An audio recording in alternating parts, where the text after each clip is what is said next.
Praise the Lord. जय मसीह की.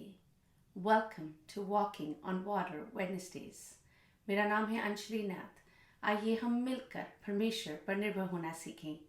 आज हम अपनी बातचीत को जो हम पौलुस की प्रार्थना के विषय कर रहे थे उसे कंटिन्यू करेंगे. पौलुस की प्रार्थना जो हमें फिलिपियों 1 उसकी वर्स 9 से लेकर 11 में मिलती है. Paul says, "This is my prayer, that your love may abound more and more in knowledge and depth of insight, that you may be able to discern what is best, and be pure and blameless until the day of Christ. Be filled with the fruit of righteousness that comes from Jesus Christ for the glory and praise of God." हमने उसके 3 भाग को last time जब हमने बातचीत करी उसे देखा. हमने पहला चीज़ देखी, तुम्हारा प्रेम ज्ञान और सब प्रकार के विवेक सहित और भी बढ़ता जाए. So he's talking about love. Your love abounds. Everything should flow out of a heart of love. दूसरी चीज़, यहाँ तक कि तुम उत्तम बातों को प्रिय जानो और ठोकर ना खाओ. उत्तम बातों को हम प्रिय जाने, हम उन बातों पर मन लगाएं जो उत्तम है. तीसरी बात, मसीह के दिन तक सच्चे बने रहो.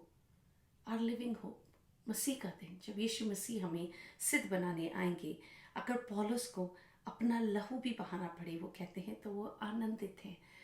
जस्ट उन्हें ये कॉन्फिडेंस रहे कि उनका परिश्रम व्यर्थ नहीं गया. अब हम पार्ट 4 एंड पार्ट 5 को आज देखेंगे. 4th पार्ट कहता है, उस धार्मिकता के फल से जो यीशु मसीह के द्वारा होते हैं भरपूर होते जाओ. Be filled with the fruit of righteousness that comes from Jesus Christ. एक और चीज़ जब हम इस वर्स को स्टडी करें, हम उन तमाम वर्सेस को जो फिलिपियो के अंदर ही पाई जाती हैं, हम उनको रेफरेंस लेते हुए इस प्रार्थना को समझने की कोशिश कर रहे हैं. सो फिलिपियो 3 9 से 14 में लिखा है, और उसमें पाया जाऊं ना कि अपनी उस धार्मिकता के साथ जो व्यवस्था से है, वरन उस धार्मिकता के साथ जो मसीह यीशु पर विश्वास करने के कारण है. उस धार्मिकता से जो हमें यीशु मसीह जो सिद्ध हैं उन पर विश्वास करने से मिलती है, और परमेश्वर की ओर से ताकि मैं उसकी और उसके मृत्युंजय की सामर्थ को और उसके साथ दुखों में सहभागी होने के मम्र को जानूं और उसकी मृत्यु की समानता को प्राप्त करूं, कि मैं किसी भी रीति से मरो हुओं में से जी उठने के पद तक पहुंचूं. ये मतलब नहीं कि मैं पा चुका हूं या सिद्ध हो चुका हूं, पर उस पदार्थ को पकड़ने के लिए दौड़ा चला जाता हूं जिसके लिए मसीह यीशु ने मुझे पकड़ा था.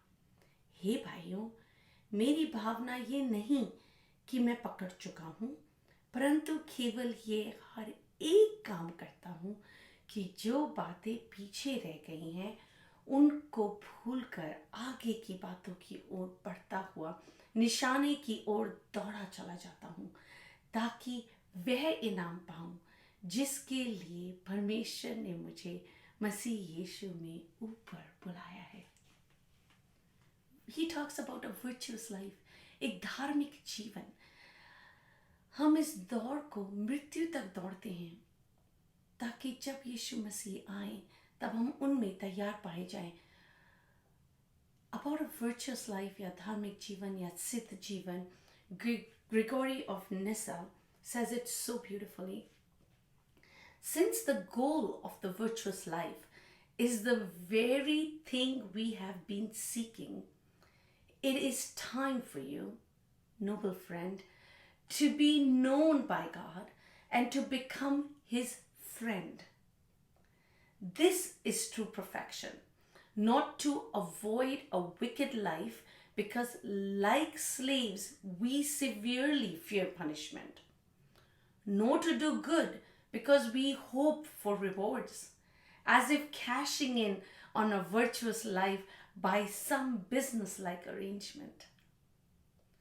On the contrary, disregarding all those things for which we hope and which we have been reserved by promise, we regard falling from God's friendship as the only thing dreadful, and we consider becoming God's friend the only thing worthy of honor and desire.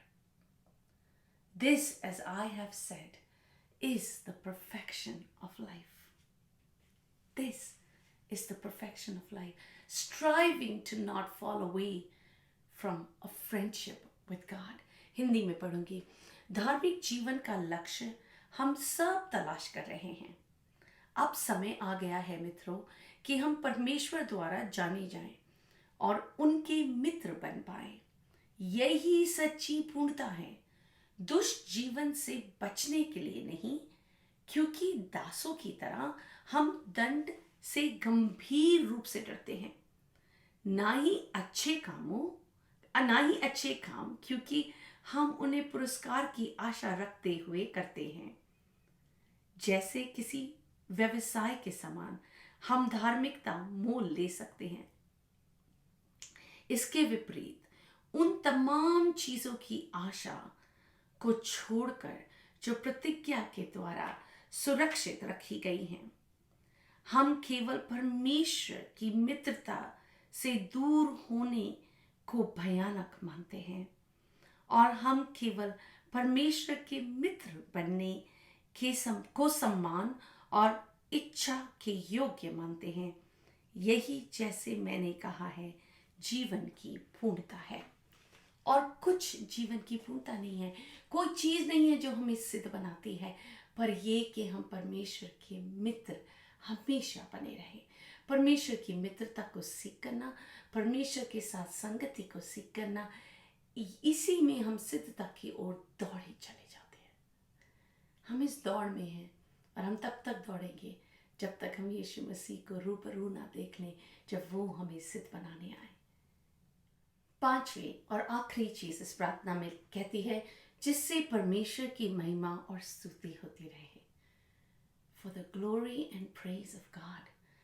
फिलिपियों में लिखा है ना 2:9-11 में, इस कारण परमेश्वर ने उसको अति महान भी किया और उसको वह नाम दिया जो सब नामों में श्रेष्ठ है या आला है, कि जो स्वर्ग में और पृथ्वी पर और पृथ्वी के नीचे के सब यीशु मसीह के नाम पर घुटने टेके और परमेश्वर पिता की महिमा के लिए हर एक जीभ अंगीकार कर ले कि यीशु मसीह ही प्रभु है। उसकी 4:20 में लिखा है, हमारे परमेश्वर और पिता की महिमा युगान युग होती रहे, आमीन। What a great way to end the book and what a great way to end his prayer. कितनी बखूबी उन्होंने अपनी प्रार्थना को अंत किया। हर चीज में ग्लोरी एंड प्रेज, महिमा और स्तुति केवल और केवल परमेश्वर को मिले। और जब हम परमेश्वर की महिमा और स्तुति के लिए सब कुछ करते हैं ना, तो हमारी आत्मा आनंदित होती है। और फिलिपियों में ही वो फेमस वर्स पाई जाती है 4:4 में, प्रभु में सदा आनंदित रहो। मैं फिर कहता हूँ, आनंदित रहो।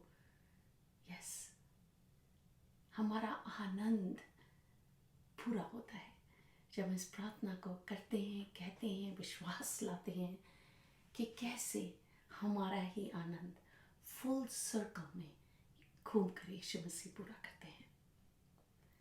आइए इस आने वाले हफ्ते में, इन आने वाले समयों में हम इस प्रार्थना को अपनी व्यक्तिगत प्रार्थना भी बना के यूज़ करें और हम इसे मेमोराइज करने की कोशिश करें। जैसे हम रोज़ बरोज़ पढ़ेंगे, by the end of this year I am hoping हम सब इस प्रार्थना को मेमोराइज कर पाएंगे। It's a beautiful prayer which goes so beautifully with our title for the year, for living hope. हमारी जीवित आशा जो यीशु मसीह हमें सिद्ध बनाने को आ रहे हैं, उस चीज़ के साथ ब्यूटिफुली इंटरसेप्ट करती है। सो आइए हम इस प्रार्थना को, इस समय को, अपने मन को यीशु मसीह पर लगाएं। आइए हम प्रार्थना करते हैं। पिता, मैं यीशु के नाम से आपके समीप आती हूँ, आपका धन्यवाद करती हूँ।